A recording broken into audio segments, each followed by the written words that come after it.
Well, that's the message from the head of Britain's biggest police force. Yes, in an interview with the Telegraph, Sir Mark Rowley cited corrupt security and retailers refusing to share CCTV. He also said some employers would not let their staff have time off to provide witness statements or attend court. Yes, the editor of Spiked, Tom Slater, joins us now.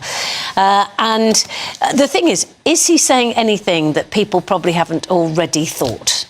Well, I think it's going to strike a lot of people as almost blaming the victim a tiny bit. I mean, I'm sure there will be cases across London in which there is some dodgy arrangement between the security guards and people who come in and clear the shelves. I'm sure there are also cases of employers who would rather not, give their staff time off to make witness statements and so on. But it's clear that the broader problem here is that in London, but across the UK as well, things like shoplifting have kind of been quietly decriminalised. The reason that we're seeing so much of it is not because suddenly loads more people have woken up one day and decided that they're going to steal stuff. It's the small number of people who commit this kind of crime realise that they can do it more or less with impunity.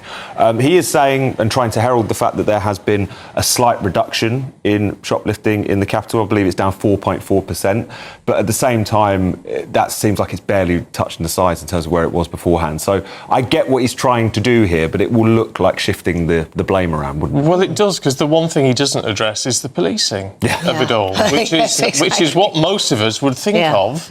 You stop a shoplifter and call the police. Yeah, no, absolutely. And that's one of the things that you'll also see in terms of the security guards that are now in seemingly places that they weren't beforehand. There's not a lot they can do either, because ultimately they're not going to be able to chase down and detain someone. They would probably end up getting sued or arrested themselves for doing so. I think that is a real problem, because I know that in my local supermarket, I was there the other day casually perusing the apples or whatever, and all of a sudden there was this huge kerfuffle. Two blokes ran out, followed by the security guard, who actually rugby tackled them and got all the meat back from them.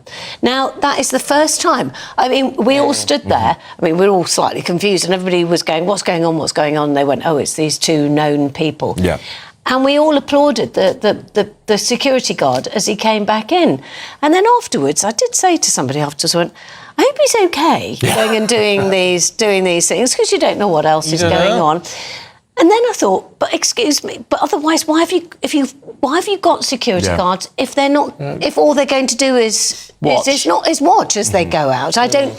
So either don't have them at all. Yeah. Or, I mean, the other thing I was just thinking is the other way of doing it is that maybe we've got to be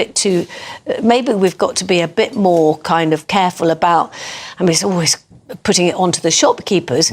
But maybe the problem is that you don't have... The tills are not necessarily near the door. Maybe the tills should be nearer the door. You have to go through the tills to get to the door. I don't know. Maybe there are other ways of doing this. And apart from police, that would be nice to see. I can't remember the last time I saw a police officer on the street. Well, quite. And I think it's that you do have to make criminals sort of scared again to a certain extent. Well, there is an atmosphere at the moment because of the fact that... So we were talking about how there has been this dip in cases of shoplifting in the capital. So that's the equivalent to about 3,000 fewer victims of shoplifting.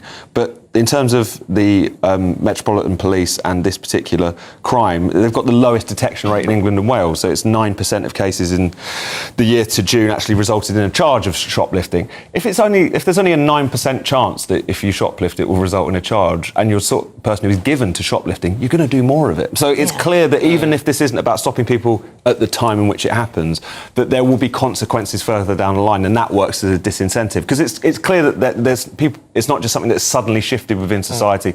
There's suddenly more criminals than before. Things are suddenly easier to steal than they were before. If anything, everything's under lock and key these days. So does this require, do you think, a shift within the police, or is this a political issue? As ever, it's a little bit of both, isn't it? I think it's clear that there are, should we say, warped priorities amongst the police, also strain on resources and so on and so forth. That can't be ignored. But also, I think, in terms of, take the Metropolitan Police, both the Mayor of London and also the Home Secretary, who kind of share responsibility for holding them to account, need to put more pressure on them. There is no such thing as sort of low-level crime. It has all contributed to this atmosphere that a lot of us sense in the capital, but across the country as well, that many of these crimes have just been kind of let to spiral out of control. Well, again, it's this was the success of.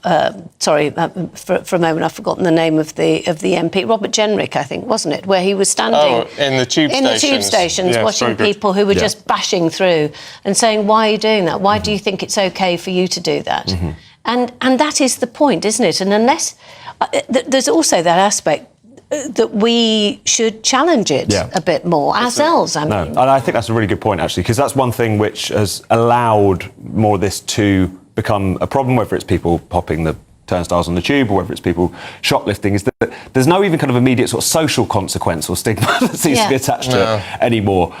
So even though, again, we shouldn't blame the shops for the shoplifting, nor should we pile all of the pressure on just ordinary people to deal with criminals, but it would be nice if there was a kind of firmer sort of social contract, which is say when you do break the law, there will be some punishment, and that also there's going to be a kind of broader social disdain for you if you do that. Those things are kind of broken down both at the same time, and that's not a great position to be in. Maybe it's time to start putting, they'll have all these people on CCTV a lot. Time to start printing it out and putting it on the shop windows. Wasn't there an issue with that though, because of data protection? But that's the point, isn't it? Is that we need to have a bit more common sense going on. And if somebody's done something wrong, why can we not stick their faces on there and say this is we should have shoplifter? Also a bit more fear of the police. I mean, as a child, if a policeman ever told you, not that I ever was told off by a policeman, but you would. But it was the thing. You don't ever want to be told off by a policeman.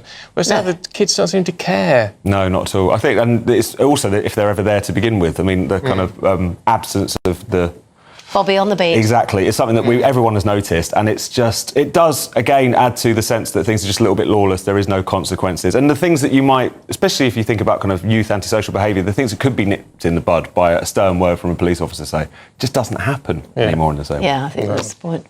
Yeah, thank you. Right. Thank you, Sonny Jim. Now trot off home. Tom Slater is not called Jim. Tom Slater, extra spite. Thank you. Right, now in the United States, the Democrats have released more images